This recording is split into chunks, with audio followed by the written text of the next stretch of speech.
En los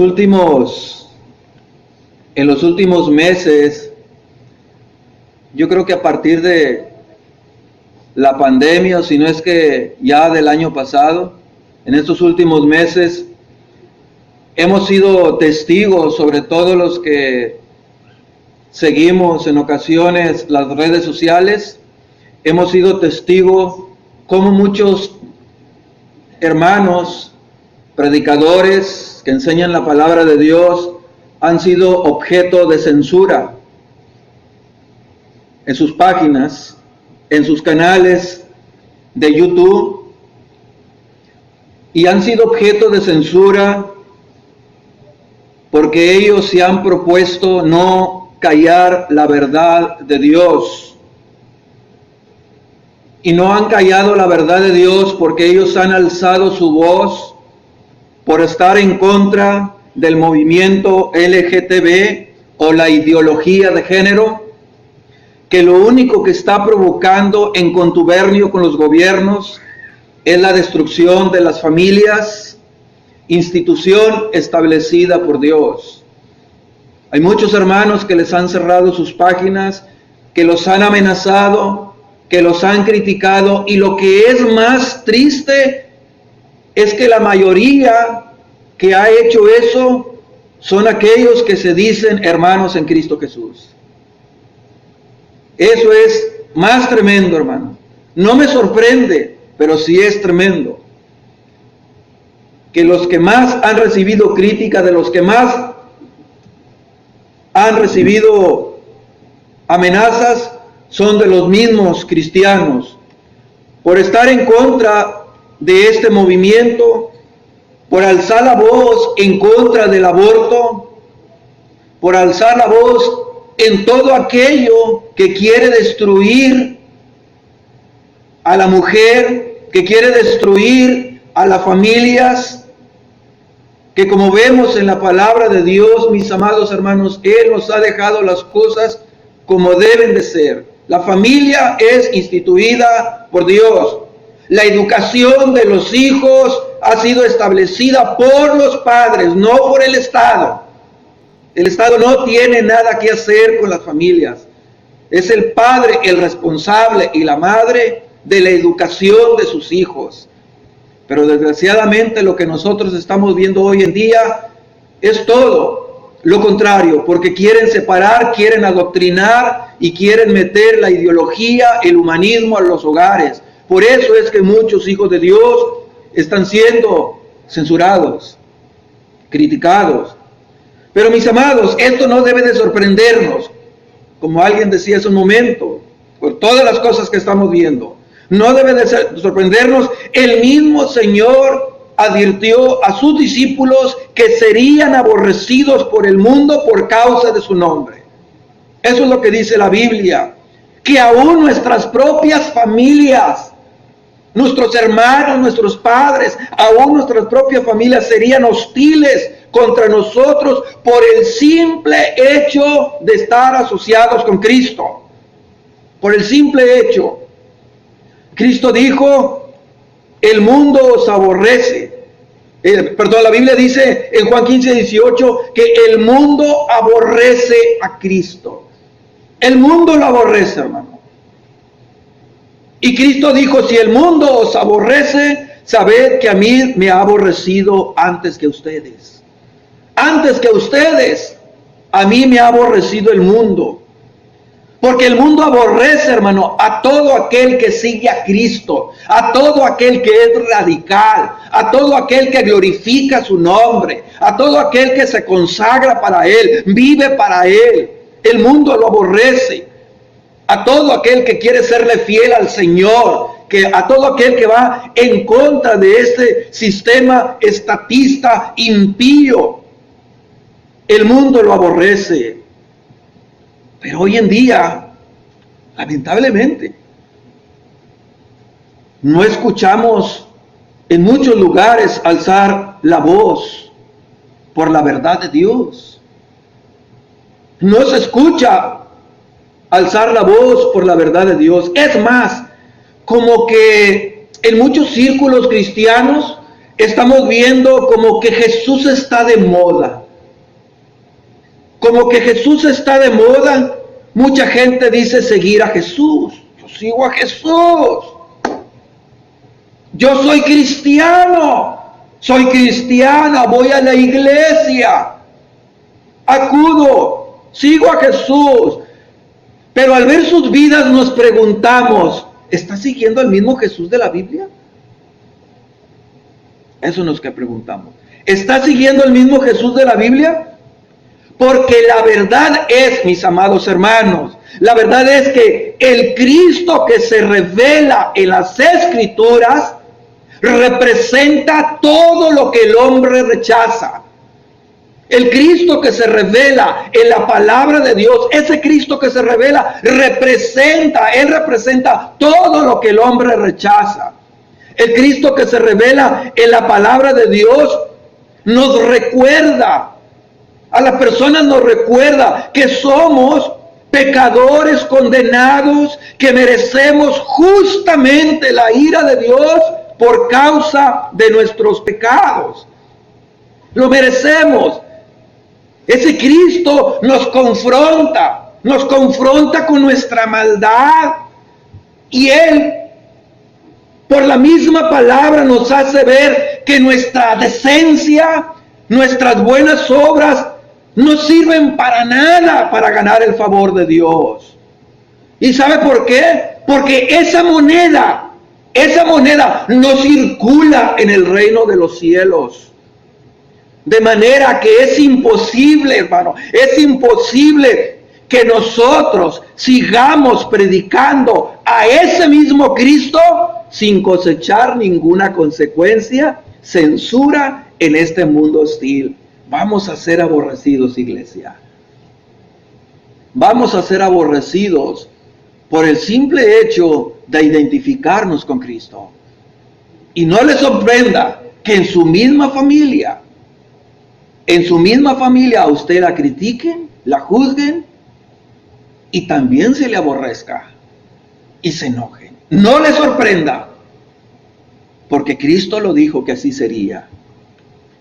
Esta es una de las grandes lecciones que nosotros aprenderemos en esta mañana de Juan el Bautista. Y el tema, un hombre comprometido con la verdad de Dios. Juan el Bautista, un hombre comprometido con la verdad de Dios. Vaya conmigo a Marcos, el Evangelio de Marcos, capítulo 6, versículo 14.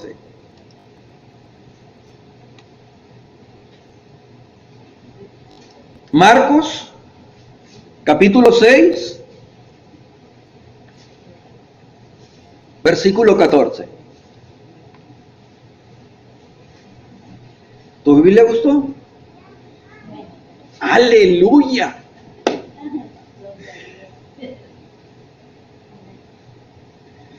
Escuchen lo que el texto dice. Oyendo el rey Herodes, ¿qué escuchó el rey Herodes? La fama de Jesús, porque su nombre se había hecho notorio, y dijo: Juan el Bautista ha resucitado de los muertos, y por eso actúan en él estos poderes. Otros decían, es Elías, y otros decían, es un profeta, o alguno de los profetas. Al oír esto, Herodes dijo: este es Juan, el que yo decapité, que ha resucitado de los muertos. En primer lugar, aquí tenemos una comparación fascinante. Es Elías, es un profeta, es Juan. Una comparación fascinante. El verso 14 comienza mencionando al rey Herodes. Bueno, para información, no era rey. Él se puso el título. Él era un tetrarca. Tenía ciertos pueblos bajo su dominio, ciudades, pero no era rey. Y comienza oyendo el rey Herodes, dice el texto. Ahora bien, hay varias referencias a Herodes en el Nuevo Testamento. Nosotros nos vamos a encontrar con varios nombres de Herodes. Por ejemplo, Herodes el Grande fue rey en los días del nacimiento de Cristo. Él fue quien ordenó la matanza de los niños de Belén, Herodes el Grande. A su muerte, su reino se dividió en tres partes. Entre sus hijos, Arquelao, Antipas y Felipe. Así que Antipas, el de en medio, es el Herodes que se menciona en Marcos capítulo 6, versículo 14. Ahora, noten algo interesante. El texto dice, al oír Herodes la fama de Jesús. Pero si nosotros leemos el contexto, es decir, versículo 13, 12, 11, 10, nosotros vamos a notar que eran los discípulos que estaban predicando, que Jesucristo los había mandado a predicar. Pero aquí el texto dice, oyendo Herodes la fama de Jesús. Así que el nombre de los apóstoles no era el célebre, no era el que se mencionaba, sino que era el nombre de Jesús. Los apóstoles enseñaban, predicaban, hacían milagros, pero sin embargo la gloria, ¿quién se la llevaba? Era Cristo. Así que la predicación y los milagros que hacían los apóstoles no movían a la gente a poner sus ojos en ellos, sino en el Señor. Los apóstoles no se llevaban la fama, no se llevaban la gloria, a pesar de lo que hacían, sino que ellos en todo momento glorificaban el nombre de Cristo. Por eso el texto dice, oyendo la fama de Jesús. Hermano, eso nos enseña algo.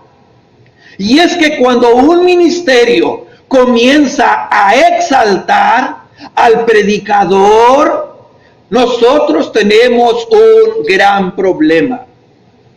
Cuando la congregación empieza a exaltar las cualidades del ministro, mira cómo predica, mira cómo enseña, a mí me tocó y algo sentí, y lo ponemos en un pedestal, algo está pasando mal ahí, en ese lugar. Y el fin no será bueno, porque el único que debe de ser exaltado es nuestro bendito Señor y Salvador Jesucristo. A Él le damos gloria. A Él le damos gloria. Es hacia Cristo que debemos guiar a la gente, para que ponga su confianza en Él, no en nosotros. Ese es el objetivo de un servidor, guiarlos a ustedes a Cristo, que miren a Cristo, que pongan su mirada en Cristo, su confianza en el Señor, no en un servidor, siervo inútil, como dijo Cristo, imperfecto. Cristo es perfecto, amados hermanos. ¿Recuerdan cuando Pablo, el apóstol Pedro, sanó al cojo de nacimiento allá en el templo La Hermosa en Hechos capítulo 3 versículo 12? ¿Se acuerdan cuando estaba ese enfermito ahí y que se les quedaba viendo como si esperaba darle una moneda? ¿Se acuerda aquella que le dijo, no tengo oro, no tengo plata, pero lo que tengo te doy? ¿En el nombre de quién? ¿De Pablo? ¿De Silas? No, de Cristo. Y luego la gente empezó a desbordarse. ¿Y qué les dijo en el verso 12? ¿Por qué os maravilláis de esto? Les dice el apóstol. ¿Por qué se maravillan? ¿O por qué ponéis los ojos en nosotros? Y luego dice, como si por nosotros, por nuestro poder o piedad, hubiésemos hecho esto. Como si por mi propia capacidad, con mi propio poder, como si fuera mío. Pedro no quería que la gente lo viera a él como un super ungido. Pedro no quería eso. Fue por la fe, hermano, que viene en Jesús, que este hombre, dice Pedro en otras palabras, hoy está sano frente a ustedes. Fue por Cristo, fue por su poder, fue por la fe, fue por Él que este hombre está sano. no por mí. Así que lo que sucedió con los apóstoles en esta primera gira evangelística por Palestina, predicando el evangelio por toda Galilea, fue el poder de Dios en acción. Así que los milagros que Jesús estaba haciendo durante su ministerio, los milagros que Cristo estaba haciendo ahora, estaban siendo realizados por toda la región de Galilea, pero por medio de sus apóstoles. Por medio de sus apóstoles. Pero en vez, la gente, como es tremenda, de reconocer que Jesús era el Mesías, el que habían anunciado los profetas, la gente comenzó a hacer sus especulaciones, sus conclusiones absurdas de Jesús. Es Elías, es el profeta. Algunos decían, Juan el Bautista ha resucitado de los muertos, y por eso están realizando estos poderes. Oh, no, te equivocas, es Elías, porque Elías nunca vio muerte. Es Elías. Otros decían, más sencillos, no, es simplemente un profeta. Es simplemente un profeta. Ahora, al decir ellos estas cosas, al mencionar ellos todas estas cualidades acerca de la opinión que el pueblo tenía acerca de Cristo, entonces ellos sabían que Jesús no era cualquier hombre común y corriente. Al comparar a Cristo con ellos, estaban reconociendo no que Él era el verdaderamente Hijo de Dios, sino que no era un hombre común y corriente. Ellos sabían que la sabiduría, que los milagros del Señor eran extraordinarios. Extraordinarios, pero aún así, hermano, aún así, prefirieron creer cualquier cosa con tal de no reconocerle como el Señor de sus vidas. ¡Qué tremendo! Prefirieron compararlo con cualquier otro hombre, pero no reconocerlo como el Señor de sus vidas. Y ese, queridos hermanos, es el problema que pasa hoy en día con mucha gente. Mucha gente, inclusive cristianos, que tienen nomás la etiqueta, saben que Jesús es extraordinario, saben el poder que Él tiene, pero aún así no le obedecen. No le obedecen. El mundo quiere tener a Jesús de su parte. Lo quieren como el genio de la lámpara de Aladino, para que cada vez que tengan un problema solamente le froten y aparezca Cristo. Otros lo quieren como un mesero divino que venga y les sirva todos los gustos, pero no quieren reconocerlo como su Señor. No quieren reconocerlo como su Señor. Ese es el problema. Así que, ¿qué es lo que vimos? En primer lugar, una comparación fascinante.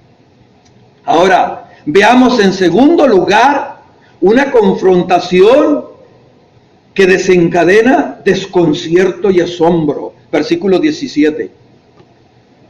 Porque el mismo Herodes había enviado y prendido a Juan y le había encadenado en la cárcel por causa de Herodías, mujer de Felipe su hermano, pues la había tomado por mujer.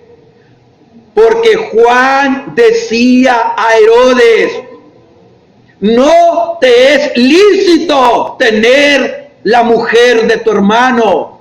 Pero Herodías le acechaba y deseaba matarle y no podía, porque Herodes temía a Juan, sabiendo que era varón justo y santo. Fíjese, él sabía.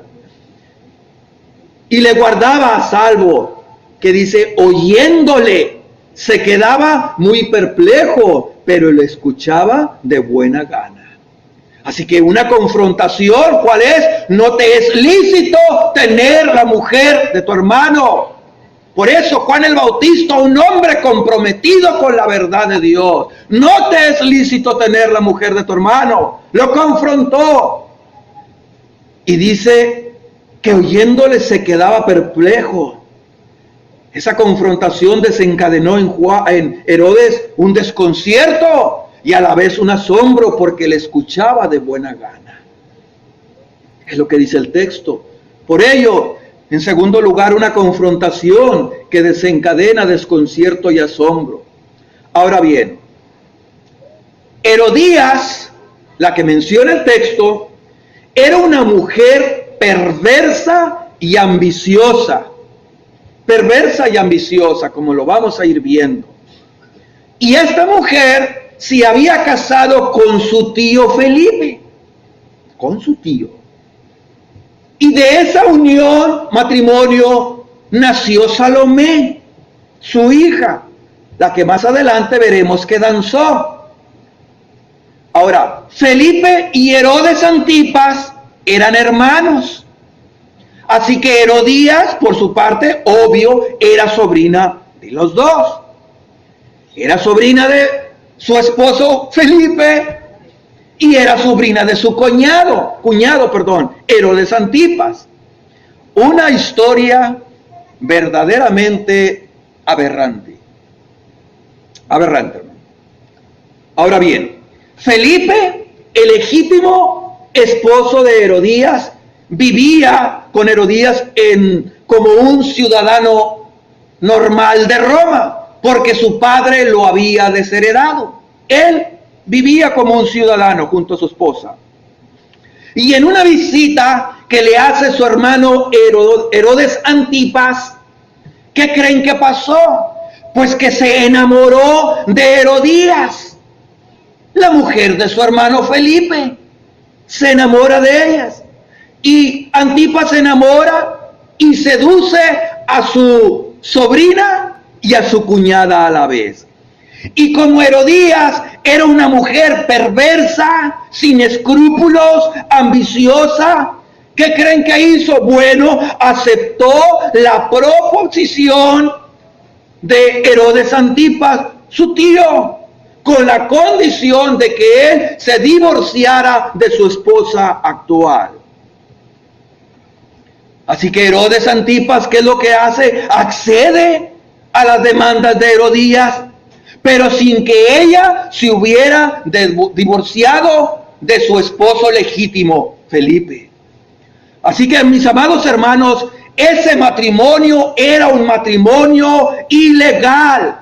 Se trataba de una relación adúltera de ambos lados.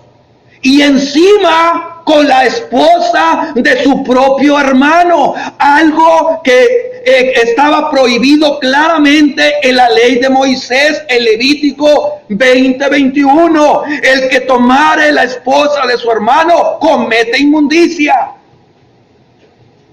Algo que Dios había prohibido. Así que esa relación, ese adulterio provocó un choque con Juan el Bautista. Provocó un choque frontal. ¿Por qué? Porque cuando ellos llegaron supuestamente felices, llegaron a la tierra de Israel, ellos cuando llegan tienen un encontronazo con la predicación de Juan el Bautista, un hombre, como hemos dicho, comprometido con la verdad de Dios. Y le dice en el verso 18, no te es lícito tener la mujer de tu hermano. No te es lícito. Juan el Bautista, vemos aquí que no solapó el pecado de adulterio de Herodes Antipas, no lo solapó ni le dio por su lado, sino que lo confrontó al hombre más poderoso de Galilea. Lo confrontó, su mensaje fue claro, su mensaje fue directo. Herodías, en otras palabras, le dice, es la esposa de tu propio hermano y no te es lícito tenerla. No me interesa, no me importa la autoridad que Roma te haya otorgado o conferido. Eso no me interesa. La ley de Dios está por encima de ti y está por encima de todo el imperio. Lo que tú estás haciendo es una perversión. Tú has pecado contra Dios. Es lo que le está diciendo en otras palabras Herodes. Hermano, Juan tenía el respaldo de Dios. Y había sido llamado a predicar, a llamar al hombre al arrepentimiento. Y Herodes, en ese momento, él tenía que humillarse ante Dios, tenía que arrepentirse ante Dios por su pecado de adulterio, cosa que no hizo. Cosa que no hizo. Mis amados hermanos, esta historia está aquí escrita con un propósito. No está para que simplemente sea eso historia, ya pasó, no, es viva, tiene un mensaje para cada uno de nosotros. Está aquí para que ustedes y yo sepamos, entendamos, comprendamos que si queremos seguir a Jesús y serle fiel, vamos a tener que pagar un precio. Vamos a tener que pagar un precio. Cristo lo dijo y lo estableció claramente allá en Marcos 8:34. Si alguno quiere venir en pos de mí, niéguese a sí mismo, toma su cruz y sígame. Porque el que quiera salvar su vida, la perderá. Pero el que pierda su vida por causa de mí, del evangelio, la salvará. Eso fue lo que Cristo dijo. Si quieres venir, niégate.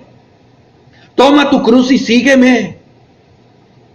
Esto fue lo que dijo Jesús. Si hay un mensaje, mis amados, bien claro es este: el costo del discipulado. El costo. La salvación de nuestras almas es por gracia, por medio de la fe, como dice Efesios capítulo 2, versículo 8 y 9. Es por gracia, por medio de la fe, es un don de Dios. Así que la salvación es por gracia. Pero predicar lo que Cristo quiere que tú prediques, enseñar lo que Cristo nos manda que enseñemos, vivir de la manera como Cristo quiere que vivamos, actuar de la manera como Cristo quiere que actuemos, tiene un precio. Tiene un precio, iglesia. Tiene un precio. A medida que nos acercamos a la segunda venida de nuestro Señor Jesucristo, a medida que vamos hacia allá, a esa esperanza bienaventurada, cuando nuestro amado Salvador vendrá y arrebatará a la iglesia, pero a medida que nos avanzamos, va a ser más difícil. Va a ser más difícil evadir esta realidad. Va a ser difícil. Hoy en día lo estamos viviendo a todo color. A todo color. Con tanta facilidad que cerraron los templos, nos confinaron en las casas. Con tanta facilidad. Mis amados hermanos, y hoy en día, como a todo color, por medio de los anuncios comerciales, por medio de las televisoras, bombardeando, queriendo destruir a la familia, queriendo callar la iglesia, pero no van a poder hacerlo. Porque la semilla, la sangre de los mártires, como dijo Tertuliano, es la semilla de los cristianos. No van a callarla. Así que mientras nos acercamos a ese evento glorioso, va a ser más difícil esa realidad. ¿Por qué? Porque estamos en un mundo caído. Estamos en un mundo caído. Estamos en un mundo que aborrece a Dios. Lo aborrece y a como dé lugar quiere hacer callar las voces que se levantan proclamando la verdad de Dios. Quiere hacerlos callar. Es por ello que cristianos comprometidos con la verdad de Dios son censurados, son amenazados, son difamados. Porque estamos, hermanos, en un mundo de maldad. Ustedes y yo nos decimos ser cristianos, somos cristianos, ¿no es cierto? Pero la cuestión aquí es, ¿hasta qué punto estamos dispuestos a que nuestros amigos se alejen de nosotros, se retiren de nosotros por causa de nuestra fidelidad a Cristo?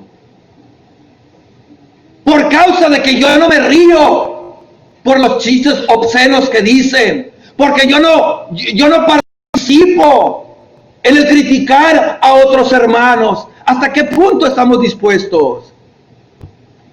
Porque no solapamos lo que ellos están haciendo, no estamos de acuerdo. Si ellos mismos se van a alejar de nosotros, ¿hasta qué punto, hermanos, estamos dispuestos a pagar el precio? Por eso dice Leonard Ravenhill, dijo, si tú quieres ser un verdadero cristiano, un cristiano comprometido con la verdad de Dios, en primer lugar, ten en cuenta uno, que la primera cosa que va a haber en tu vida será la soledad. Será la soledad. Serás una persona sola. ¿Por qué? Porque el mundo no sigue a Cristo, hermano. Por ser fiel a la verdad de Dios, Juan el Bautista estuvo dispuesto a ganarse enemigos poderosos. El verso 19 dice que Herodías le acechaba. ¿Con qué propósito? Para felicitarlo, para decirle, oh Juan, qué palabra poderosa nos diste. No, quería matarlo, quitarlo del camino. Era lo que quería. Porque la acusación de Juan contra Herodes, pues también la alcanzó a ella. También la alcanzó a ella por adúltera. Ambos eran culpables por la perversión que estaban cometiendo. Pero Juan no se quedó callado. En tercer lugar, hermano, versículo 21. Pero venido un día oportuno en que Herodes, en la fiesta de su cumpleaños, daba una cena a sus príncipes y tribunos y a los principales de Galilea.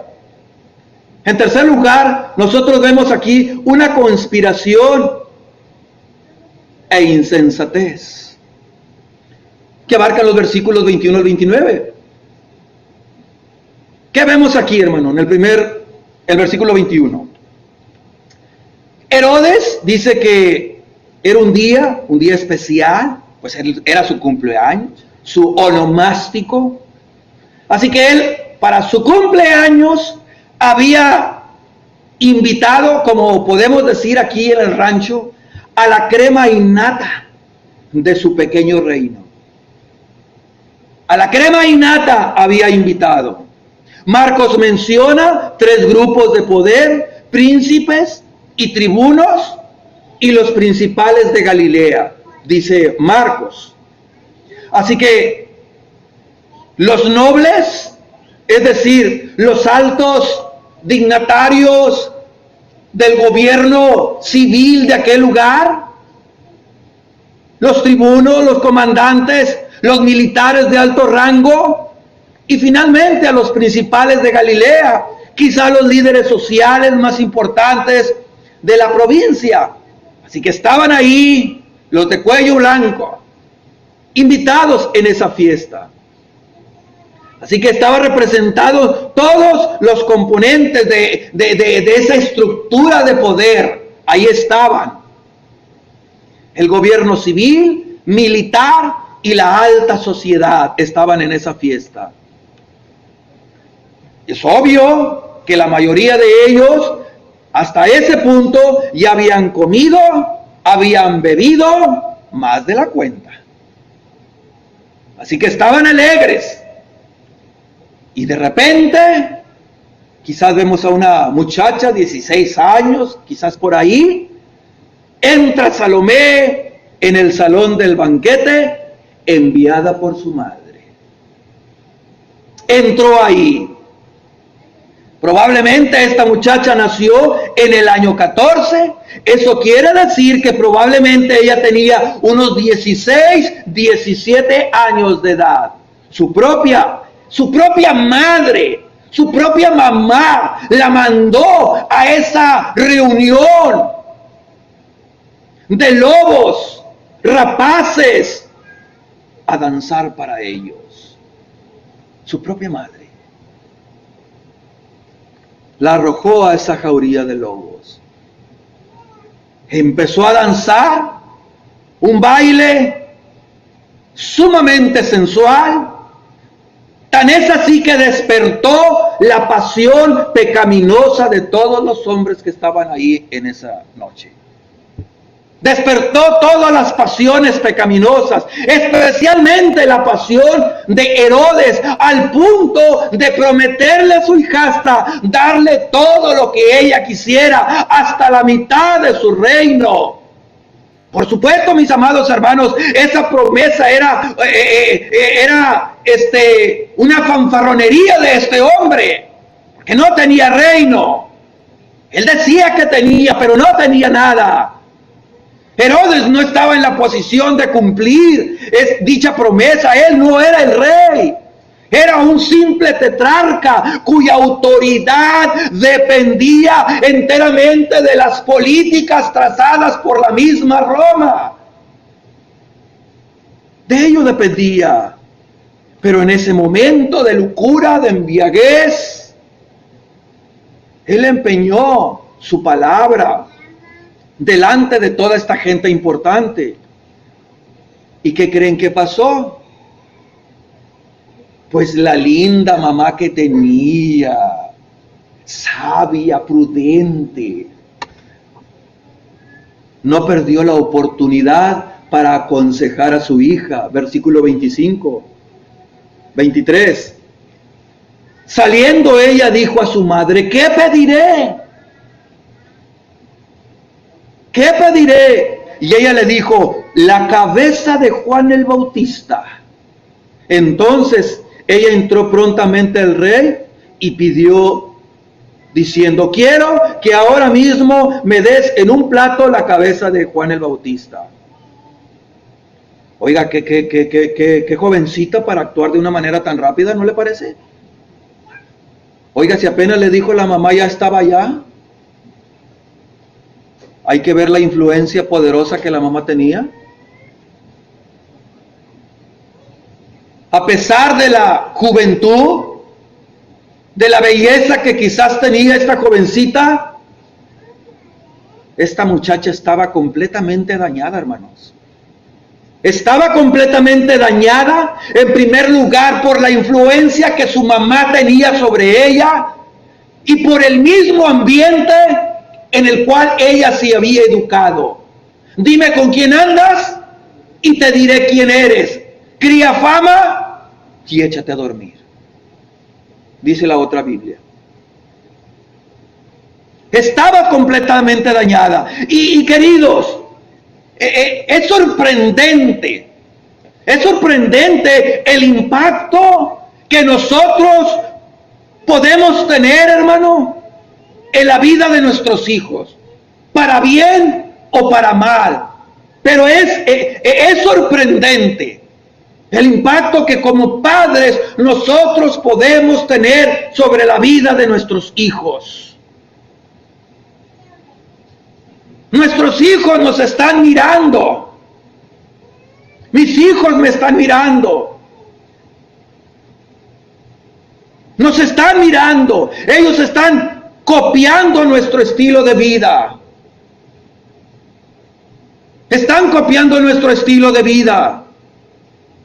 Nosotros queremos que nuestros hijos amen la obra de Dios, la iglesia, hermanos. Nosotros queremos que nuestros hijos, nuestros nietos, amen a Dios, amen a su iglesia, que alaben a Dios, que tomen en serio las cosas de Dios. Eso es lo que nosotros queremos. Entonces tenemos que dar ejemplo vivo con nuestras propias vidas, porque nuestros hijos nos están mirando. Y no podemos excusarnos en que somos perfectos, que no soy perfecto, perdón. No podemos excusarnos en que no somos perfectos. Dios nos ha dejado, mis amados hermanos, en la palabra de Dios, las instrucciones para las cuales nosotros podamos aprender y enseñar. Tenemos que hacerlo. Salomé es una una copia en miniatura de la perversidad de esta mujer de Herodías, de su propia mamá. Por eso nosotros tenemos que ser cuidadosos, responsables, enseñar,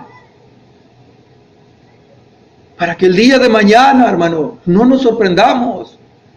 No nos sorprendamos. Herodes mostró claramente lo débil que era. Versículo 26.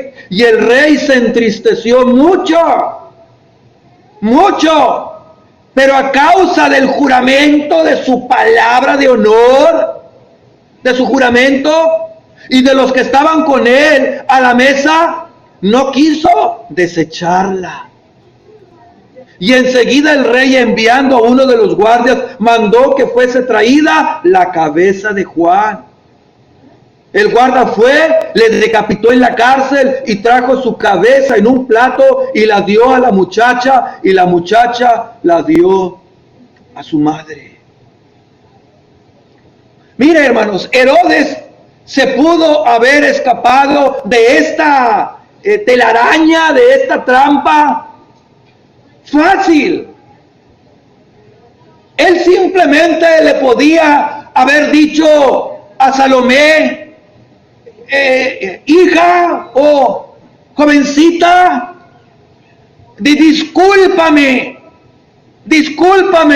pero lo que tú me estás pidiendo es imposible, no puede ser. Tu petición no incluye eso. ¿Pero por qué? Por la simple y sencilla razón de que Juan el Bautista no es parte de mi reino. No es parte de mi reino. Y yo te dije, pide la mitad de mi reino. Pero este fanfarrón, arrogante, cobarde, no quería quedar mal delante de toda aquel conglomerado, de toda aquella gente de renombre que había invitado a su cumpleaños. ¿Y qué pasó? Ordenó que fueran a la cárcel, y este fue el final de la vida de Juan el Bautista. Este fue el destino terrenal de Juan el Bautista, un hombre comprometido con la verdad de Dios. Este fue el final, decapitado por la intriga de una mujer ambiciosa y perversa. Después de esto, podemos ver el gesto heroico de sus discípulos en el verso 29. Cuando oyeron esto, sus discípulos vinieron y tomaron su cuerpo y lo pusieron en un sepulcro. Ahora, lo que estos hicieron, lo que estos hombres hicieron, lo que sus discípulos hicieron, también fue arriesgado, hermano. Fue arriesgado lo que ellos hicieron. Pues estos hombres aprendieron de Juan el Bautista que hay que hacer lo que hay que hacer sin importar los efectos, las consecuencias. Aprendieron eso. Así que la vida de Juan el Bautista, hermanos, nos muestra que el verdadero poder, la vida de Juan el Bautista nos enseña que el verdadero poder no estaba en la sala del banquete. No, ahí no estaba el verdadero poder. El verdadero poder se encontraba en aquella celda, calabozo, mazmorra. Ahí estaba el verdadero poder. Y en este grupo de hombres que fueron a recoger su cuerpo, que habían aprendido a temerle a Dios, y porque le temieron a Dios, ellos no le temieron a los hombres, ni a nadie más. No le temieron a los hombres ni a nadie más. Concluyo con lo siguiente, hermanos. En estos versículos que leímos, nosotros pudimos ver, ser testigos a todo color, de una forma nítida, clara, el poder seductor y destructor del pecado. Eso fue lo que aprendimos. Pudimos ver de una forma clara el poder seductor, destructor del pecado. Tanto Herodes como Herodías y aún Salomé se fueron ellos poco a poquito, así como cuando cazan al lobo, que le ponen un fierro totalmente afilado y ponen un trozo de carne congelada. Él empieza a lamer aquella carne y por el hielo la carne, la lengua se le duerme hasta que llega aquella cosa afilada y empieza a desangrarse y sin darse cuenta hasta que termina muerto. De la misma manera, Herodes, Herodías y Salomé se fueron hundiendo. No se dieron cuenta, porque fue cada vez poquito a poco, un paso a la vez. Entre más y más se fueron sumergiendo en un abismo de pecado que al final destruyó sus vidas. Y al mismo tiempo ellas mismas se transformaron en herramientas de destrucción. Iglesia Estrella de Belén, el pecado no es un juego. El pecado no es un juego. El pecado no está jugando con un servidor ni con usted. No, de ninguna manera. No nos engañemos a nosotros mismos. Si algo que estamos haciendo es contrario a la ley moral de Dios revelada en su palabra, si algo por más pequeño que estemos haciendo es contraria a la ley moral de Dios revelada en su palabra, por más pequeño que sea, hermano, es pecado. Es un veneno mortal. Es un veneno mortal. Y no solo eso, sino que esa cosita pequeña que nosotros creemos que es insignificante, tratará de destruir tu vida, hacerla miserable de la forma más sutil posible, para destruirte a ti, para destruirme y destruir, hermano, toda huella de la imagen de Dios. Eso es lo que hace. El pecado es destructivo. Al principio, al inicio, sus peticiones suelen ser sencillas, modestas, atractivas, no pasa nada, un poquito de acá, un poquito de allá, suavecito, una pequeña distorsión de la verdad. No importa que la distorsionemos poquito, no pasa nada. Una breve escena de pornografía en la televisión o en la internet, ¿qué tiene? Un chisme difamador con la excusa de era para deshogarme. Pero la meta final es la destrucción de nuestra alma, hermanos. Es la destrucción de tu alma, porque el pecado siempre produce muerte. Por ello, mis amados, por ello, esta historia era para que este hombre, Herodes Antipas, se hubiera despertado de su letargo y ver reaccionado y contemplar con sus propios ojos lo que el pecado le estaba haciendo a él y a su familia. Era que hubiera despertado. Pero esa bola de hilo enredada, esa maraña de hilo de pecado, lo había enredado tanto en su corazón que él no reaccionó. cuando debería de haberlo hecho en su vida. Y con esa cosa, hermano, con ello, Él selló para siempre. Él selló para siempre su condenación y la condenación de su familia por toda una eternidad. Quiere el Señor que nosotros podamos reaccionar a tiempo cuando todavía podemos escapar. Otra cosa que mencionan los textos, hermano, el texto que leímos, es que el Evangelio siempre va a ser ofensivo al hombre natural, al creyente carnal, que tiene un pie aquí y otro en el mundo, los tibios. El Evangelio de Cristo, el verdadero Evangelio, siempre va a ser ofensivo para el hombre natural, para el impío y para el creyente carnal. Siempre va a ser ofensivo. Como bien dijo alguien, el Evangelio te lleva a pensar cosas sobre ti que tú no vas a querer pensar acerca de ti mismo. Eso es lo que hace el Evangelio. A eso nos lleva a pensar cosas que nosotros no vamos a querer pensar de nosotros mismos.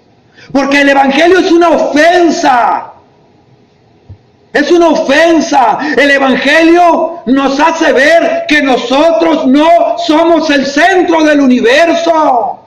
Eso es lo que hace el Evangelio. Te hace ver que las cosas no son como tú y yo queremos. El Evangelio nos dice que tú y yo no nos pertenecemos. Es lo que hace el Evangelio. El Evangelio nos enseña que el pecado que tienes dentro de ti es un enemigo con el cual no puedes luchar con tus propias fuerzas.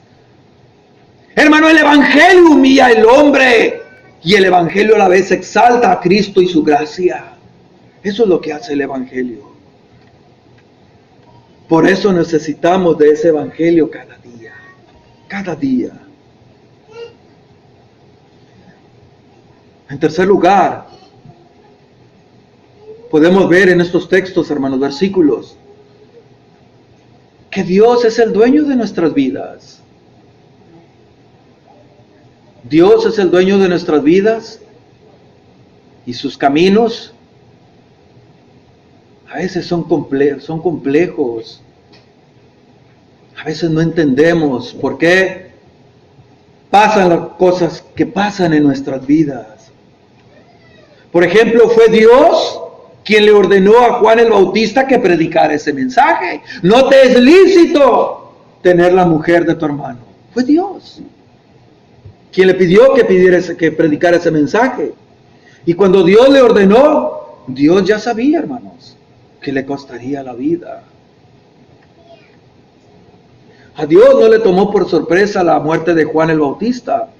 Él sabía lo que le iba a suceder a él. Cristo lo sabía. Alguien dijo, Herodes y Herodías pudieron haber recibido la cabeza de Juan en un plato. Pero nuestro Señor recibió su alma en los cielos por toda su eternidad. Juan perdió la cabeza, pero Herodes y Herodías y su hija perdieron su alma. Al final, ¿quién ganó? ¿Quién ganó? Ustedes y yo sabemos. ¿Quién ganó? Juan está en la presencia de Dios. Mientras que esa familia está en condenación ahorita. Dios, hermano, dice que los pensamientos de nosotros no son sus pensamientos. Sus pensamientos están por encima, hermano. Él es mucho más sabio. Él hace cosas que a veces no entendemos, no comprendemos. Pero como dijo Spurgeon, la soberanía de Dios es la almohada en la que podemos descansar usted y yo. De saber que Él tiene el control de todas las cosas. Juan el Bautista murió. ¿Y ahora quién va a predicar? ¿Quién va a enseñar? Hermano, nadie, absolutamente nadie puede detener el avance del Evangelio. Nadie. Ni Satanás con todas sus huestes de maldad, ni los gobiernos pueden detener el avance del reino de Dios. Nada. Juan el Bautista murió. Los apóstoles del Señor murieron martirizados, con la excepción de Juan. Pero ¿qué pasó? La iglesia continúa predicando el Evangelio en el siglo XXI y continuará predicándolo hasta que el Señor Jesucristo regrese en gloria, porque Él prometió que las puertas del Hades no prevalecerán contra la iglesia de Cristo. Así que en esta vida los Herodes y las Herodías de este mundo van a venir a lo largo de la historia, pero Dios seguirá levantando hombres y mujeres débiles como tú y como yo, consagrados al Señor, para ponerle frente y resistir a todos esos Herodes y Herodías que querrán detenernos, que querrán censurarnos. Oh, mis amados, oremos a Dios que siga levantando hombres consagrados a Dios, que siga levantando mujeres consagradas a Dios, dispuestos a hacer lo que hay que hacer, sin importar el precio, las consecuencias. No estamos solos, no estamos solas. Dios está con nosotros. Usted no está solo, usted no está sola. Dios está con nosotros. ¿Y qué importa que hablen de usted? ¿Qué importa que le critiquen por ser fiel a Cristo? ¿Qué importa si a Él también lo criticaron? ¿A Él también lo difamaron? ¿A Él también lo traicionaron? ¿A Él lo mataron? Por predicar la verdad. Por predicar la verdad. Así que sigamos el ejemplo de Juan el Bautista, un hombre comprometido con la verdad de Dios. Sigamos ese camino, mis amados. Y algún día, Cristo regresará por su amada iglesia. Que Él nos dé valor. Nos dé el valor, el denuedo, hermanos, para seguir firmes adelante, sin importar lo que venga.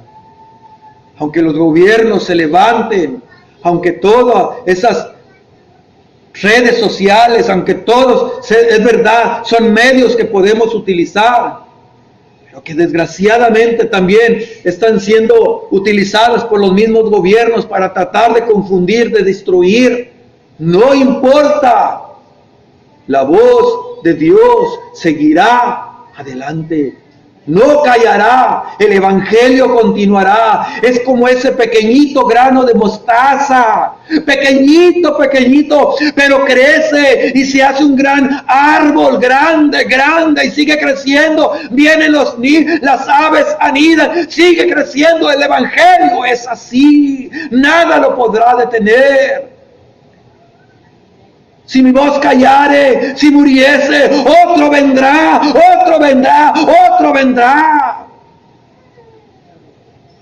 Y seguirá predicando el Evangelio. Sigamos, hermano Juan el Bautista, ese ejemplo. En el nombre de Jesús. En el nombre de Jesús. Póngase de pie en esta tarde.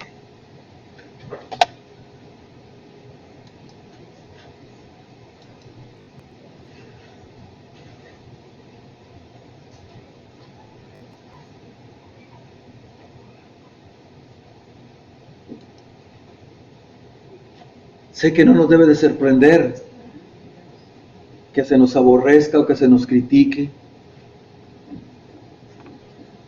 por el mundo. Pero lo más difícil, hermano, es cuando son los propios hermanos de la iglesia. Eso es tremendo. Eso es tremendo. Pero tampoco nos debemos de sorprender, porque Judas era uno de los 12. Así que no nos debemos de sorprender. Y aquellos que se alejan y se retiran y se van, no les sorprenda también. Primera de Juan 2:19, estaban con nosotros, pero no eran. Porque si hubieran sido, estuvieran aquí. Es que no les sorprenda. Y los que son verdaderamente de Dios, que son de Él, aunque se retiren a donde estén, Él irá por ellos y los va a traer. Esa es la gracia de Dios, hermano. Esa es la gracia de Dios. Y debemos orar. Debemos orar por nuestros hijos, por nuestra familia. Más que nada, hermanos, debemos orar en estos tiempos. Debemos orar por la iglesia. Porque hay muchos hermanos que están siendo perseguidos. Los pastores que mataron en Haití, con el anhelo de edificar la iglesia de Cristo, predicar el evangelio, los mataron.